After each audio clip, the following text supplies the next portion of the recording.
Everyone, आज हम लोग एक बहुत ही इम्पोर्टेंट टॉपिक के बारे में पढ़ेंगे। ये टॉपिक है कल्चर अर्थात संस्कृति। संस्कृति को समाजशास्त्र और मानवशास्त्र में एक महत्वपूर्ण पाठ के रूप में पढ़ा जाता है। इस वीडियो को मैंने बीए फर्स्ट ईयर के स्टूडेंट्स के लिए बनाया है। इस चैप्टर को पढ़ना और समझना बहुत ही ज़रूरी है, क्योंकि मनुष्य का विकास और उद्भव संस्कृति में ही हुआ है, संस्कृति के ही बीच हुआ है। पशुओं में कोई संस्कृति नहीं पाई जाती है, यदि पाई भी जाती है तो ना के बराबर। कहते हैं कि मनुष्य से अगर उसकी संस्कृति छीन लिया जाए तो मनुष्य में और पशु में कोई अंतर नहीं रह जाता है। मनुष्य को मनुष्य उसकी संस्कृति ही बनाती है। मनुष्य संस्कृति का निर्माता है, लेकिन संस्कृति निर्माण करने की उसको क्षमता प्रकृति से ही प्राप्त हुई है। मनुष्य की विशेष शारीरिक एवं मानसिक बनावट उसे दूसरे पशुओं से अलग करती है, और ये जो इसकी विशेषता है जो उसे उपहार स्वरूप प्राप्त हुई है प्रकृति के द्वारा, जिसमें सीधे खड़े होने की क्षमता, हाथों को स्वतंत्रता पूर्वक घुमाने की क्षमता, तीक्ष्ण एवं केंद्रित की जाने सकने वाली नेत्र शक्ति, मेधावी मस्तिष्क, भाषा एवं प्रतीकों के द्वारा अपने विचारों को आदान प्रदान करने की जो क्षमता है, जो ये खूबी है, वो संसार के अन्य प्राणियों से मनुष्य को अलग करती है। मनुष्य ने अपनी विभिन्न आवश्यकताओं को पूरा करने के लिए, अपनी बहुत सारी ज़रूरतों को पूरा करने के लिए, अपनी मनोरंजन के लिए, अपने आराम के लिए बहुत सारी ऐसी चीज़ों का निर्माण किया है, आविष्कार किया है, जिससे कि उसके जीवन जो है आसान हो और सुलभ हो। मनुष्य की इन्हीं आविष्कारों, इन्हीं आवश्यकताओं की पूर्ति के लिए जो चीज़ें बनाई गई हैं, उसके कारण जो इन चीज़ों का निर्माण हुआ है, इनसे मानव जीवन को स्थिरता और निरंतरता प्राप्त हुई है। So these were few lines about the topic. Now let's begin the lecture. सामान्य रूप से संस्कृति शब्द का यूज़ ट्रेनिंग एंड एजुकेशन के द्वारा विकास या सुधार के लिए किया जाता है। कोई व्यक्ति सुसंस्कृत उस समय कहलाता है जब वह ज्ञान के विशिष्ट क्षेत्रों में कुछ अधिकार प्राप्त कर लेता है। जो व्यक्ति इन क्षेत्रों में शिक्षित नहीं होते अथवा दैनिक जीवन के आचरणों को किसी समाज में नहीं सीखते हैं, वे लोग अनकल्चर्ड कहलाते हैं। जैसे जब हम किसी से मिलते हैं तो उसका बात करने का तरीका, उठने बैठने का, खाने का, लोगों से अभिवादन करने का, बहुत सारे ऐसे आचरण होते हैं जो कि हमें ये बताते हैं कि ये व्यक्ति कल्चर्ड है या अनकल्चर्ड है। संस्कृति को विद्वानों ने अलग अलग ढंग से प्रस्तुत करने का प्रयत्न किया है। साहित्यकारों के लिए संस्कृति जीवन का प्रकाश और कोमलता है। कुछ विद्वान संस्कृति से नैतिक, आध्यात्मिक तथा बौद्धिक उन्नति का अर्थ लगाते हैं। संस्कृति संस्कृत भाषा के संस्कार शब्द से निकला है। संस्कार का अर्थ शुद्धि की क्रिया से लगाया जाता है। इस प्रकार संस्कृति उन विचारों एवं वस्तुओं का योग है जो कि मनुष्य की शुद्धि करती है और उसे सामाजिक प्राणी बनाती है। इस तरह से हम कह सकते हैं कि संस्कृति सीखे हुए व्यवहार की वह समग्रता है, संपूर्णता है, जिसमें कि एक बच्चे का व्यक्तित्व पलता और पनपता है। अब हम संस्कृति की परिभाषा को देखेंगे।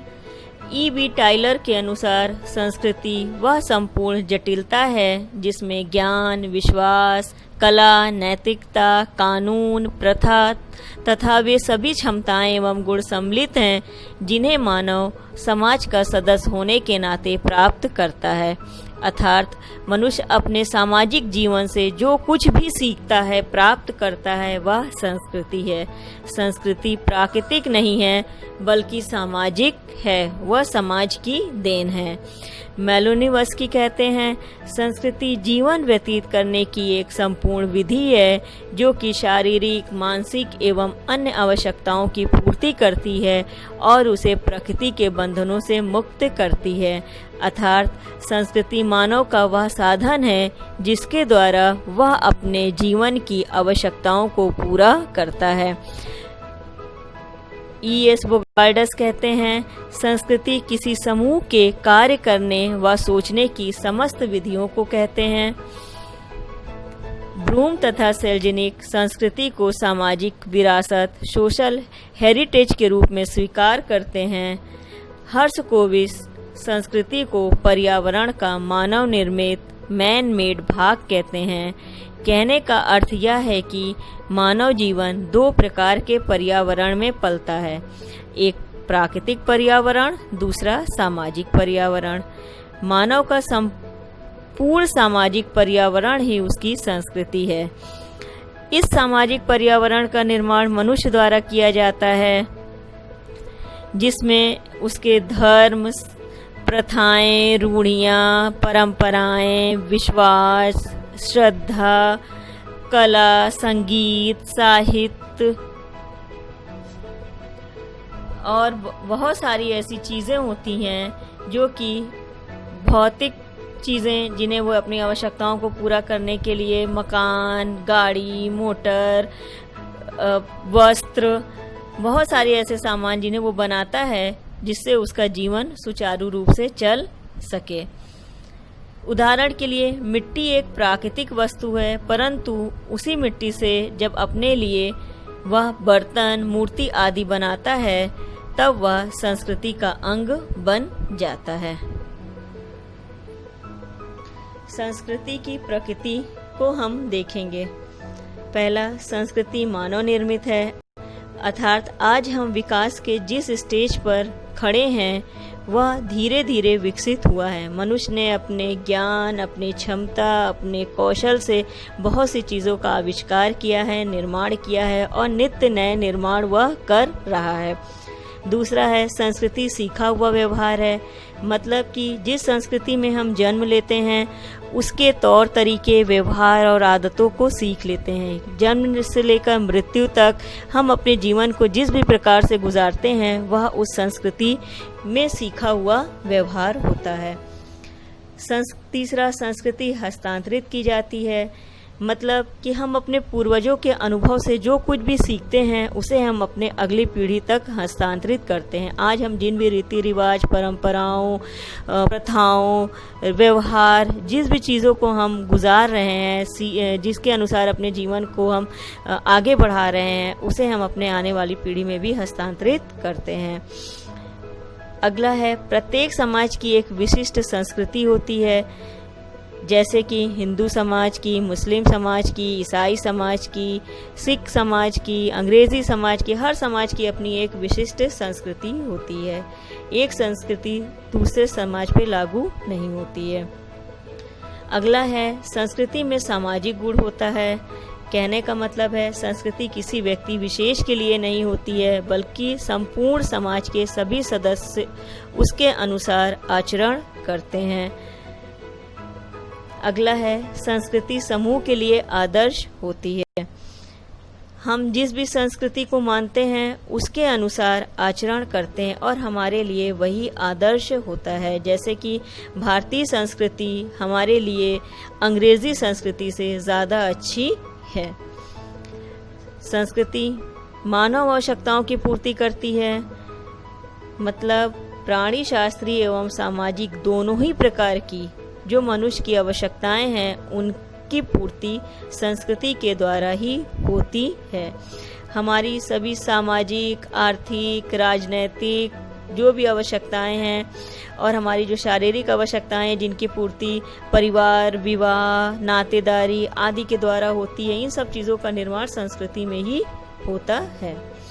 संस्कृति में अनुकूलन करने की क्षमता होती है। संस्कृति जड़ नहीं है बल्कि गतिशील है। युग की मांग के अनुसार, समय की मांग के अनुसार इसमें परिवर्तन होता रहता है। ऐसा नहीं है कि जो पुराने से चला आ रहा है आज भी वही चीज़ें मौजूद हैं। धीरे धीरे समय के अनुसार उसमें भी परिवर्तन होता रहता है।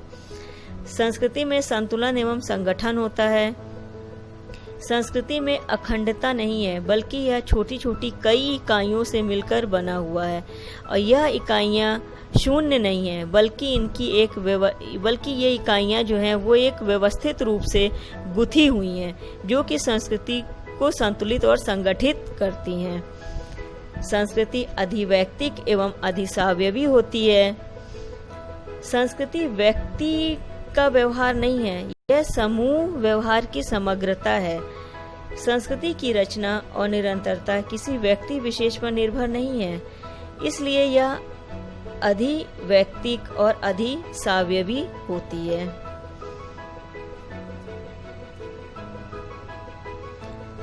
संस्कृति के उपादान अर्थात संस्कृति का निर्माण करने वाले अंगों की अब हम चर्चा करेंगे।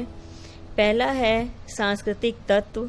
सांस्कृतिक तत्व किसी भी संस्कृति की सबसे छोटी व अविभाज्य इकाई है।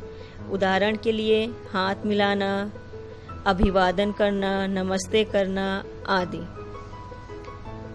दूसरा है संस्कृति संकुल। कई सांस्कृतिक तत्वों से मिलकर एक संस्कृति संकुल बनता है। जैसे नृत्य समूह में नृत्य करने वाले कोरियोग्राफर, प्रोडक्शन हाउस मैनेजर और दर्शक मिलकर नृत्य समूह को बनाते हैं।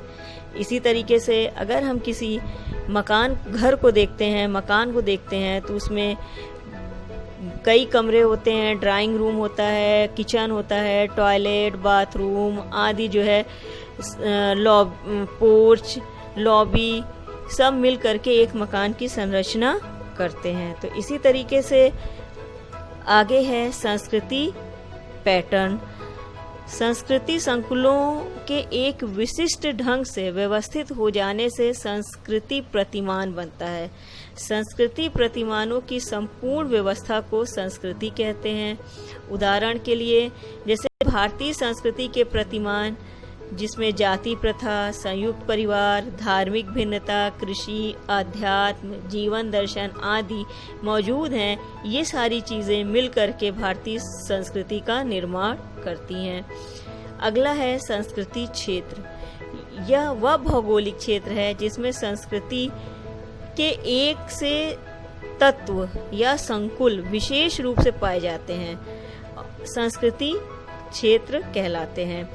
जैसे कि भारत की ये एक भौगोलिक क्षेत्र में ये निहित होता है। जैसे भारत की संस्कृति है, पाकिस्तान की संस्कृति है, जापान की संस्कृति है आदि, अमेरिका की संस्कृति है, इस तरीके से।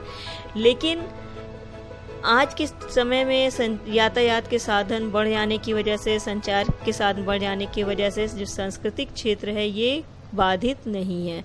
ये जो एक संस्कृति के जो तत्व है वो उनका विस्तार होता रहता है, वो एक जगह पे रुके नहीं है। संस्कृति के प्रकार। एक सामाजिक प्राणी के रूप में व्यक्ति अपने समाज से जो कुछ भी प्राप्त करता है वह उसकी सामाजिक विरासत है। सामाजिक विरासत अर्थात संस्कृति को ऑगबर्न ने 2 भागों में विभाजित किया है, भौतिक संस्कृति और अभौतिक संस्कृति। भौतिक संस्कृति के अंतर्गत मनुष्य द्वारा निर्मित वह वस्तुएं आती हैं जो स्पृश्य हैं, दृश्य हैं एवं मूर्त हैं। जैसे मकान, मोटर, टेलीविज़न, रेल, हवाई जहाज, मशीन, मूर्तियाँ, पुस्तकें, बर्तन, उपकरण आदि बहुत सारी वस्तुएं हैं।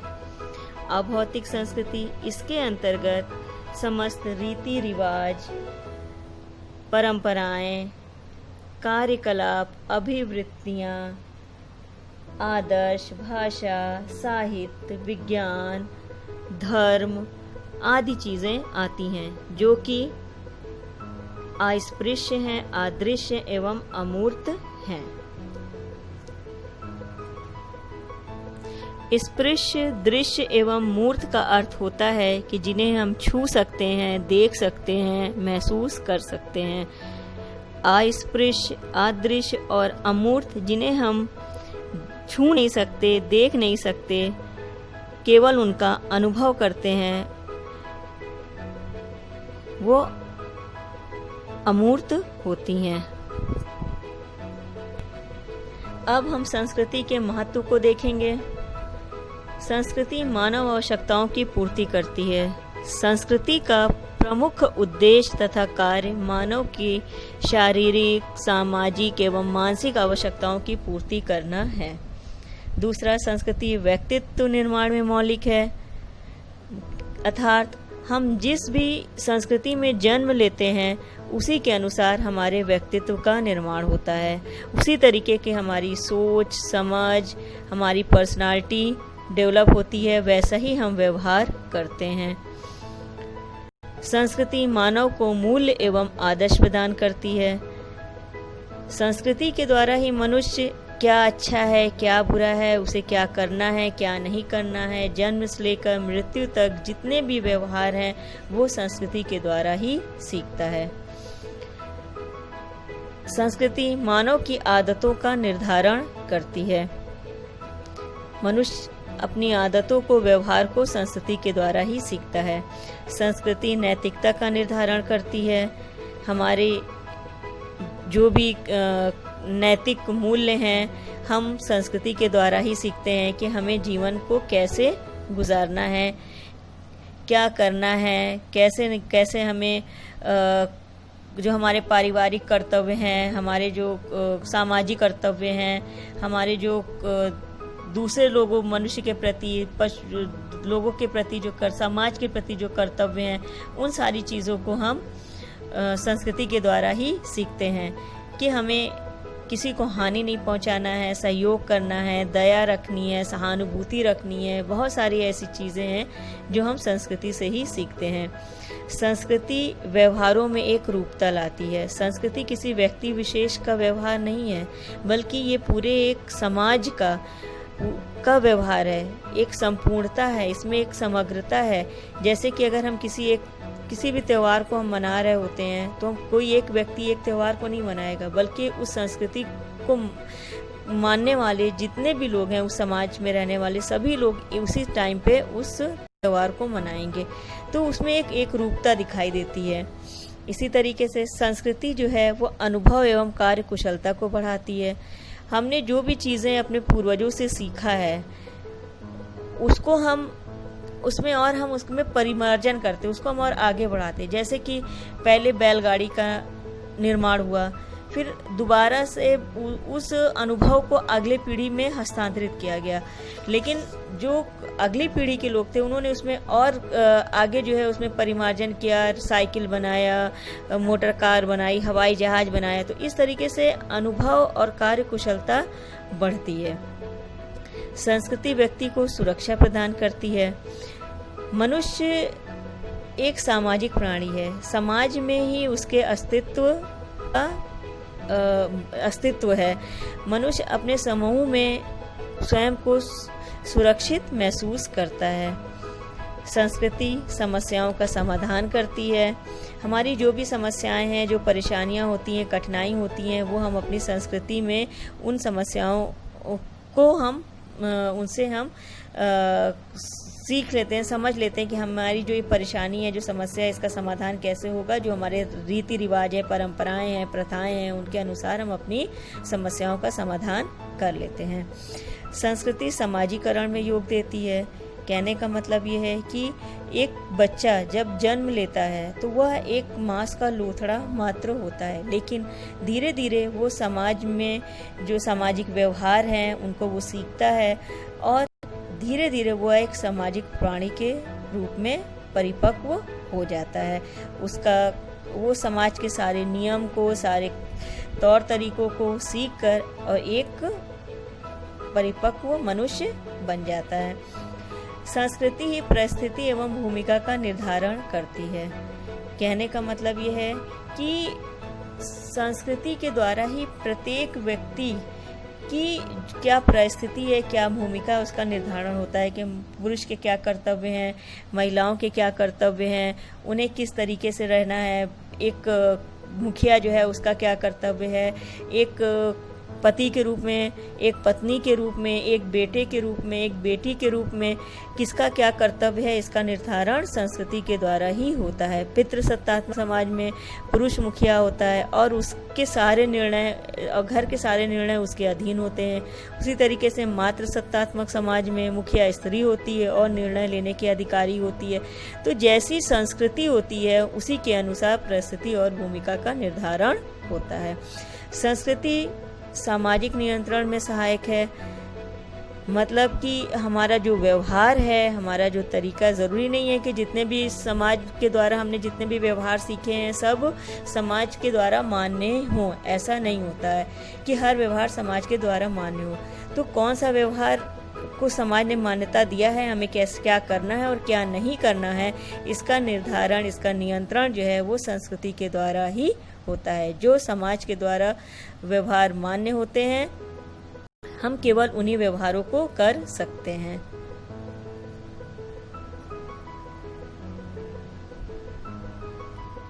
इस प्रकार हमारा यह लेक्चर समाप्त होता है। Thank you.